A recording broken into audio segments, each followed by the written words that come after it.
கிருஷ்ணகிரி நகருக்கு வருகை தந்த தமிழக உணவுத்துறை அமைச்சர் சக்கரபாணி அவர்களை மரியாதை நிமித்தமாக சமூக நுகர்வோர் நல பாதுகாப்பு சங்கத்தின் மாநில பொதுச் செயலாளர் டாக்டர் சந்திரமோகன் கருணாநிதி அவர்கள் வாழ்க்கை வரலாற்று புத்தகத்தினை வழங்கினார். கிருஷ்ணகிரி மாவட்டத்தில் பல்வேறு நிகழ்ச்சிகளில் கலந்து கொள்வதற்காக தமிழக உணவுத்துறை அமைச்சர் சக்கரபாணி அவர்கள் வருகை தந்தார். அப்போது கிருஷ்ணகிரி மாவட்ட ஆட்சியர் அலுவலகம் அருகே உள்ள அரசு சுற்றுலா விடுதியில் தமிழக உணவு பாதுகாப்புத்துறை அமைச்சரும் கிருஷ்ணகிரி மாவட்ட பொறுப்பு அமைச்சருமான சக்கரபாணி அவர்களை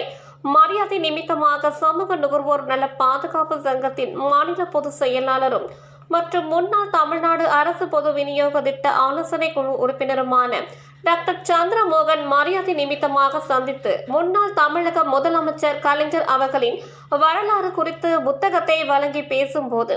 தமிழகத்தில் பொற்கால ஆட்சி நடத்தி வரும் தமிழக முதலமைச்சர் அவர்களுக்கும் உணவுத்துறை அமைச்சராக பொறுப்பேற்று தமிழக மக்களுக்கு நியாய விலை கடைகள் மூலமாக மிக சிறப்பாக உணவுப் பொருட்கள் வழங்கியும் மக்களின் பாராட்டுகளையும் பெற்றமைக்கு நுகர்வோர் சங்கம் சார்பில் நன்றியும் வாழ்த்துக்களையும் தெரிவித்துக் கொண்டார். அப்போது பர்கூர் சட்டமன்ற உறுப்பினர் மரியாதைக்குரிய மதியழகன், ஒசூர் சட்டமன்ற உறுப்பினர் பிரகாஷ் ஆகியோர் உடன் இருந்தனர்.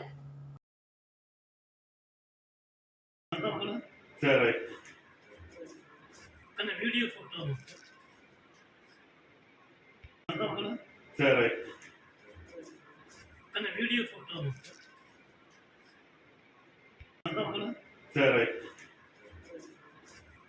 போட்டோ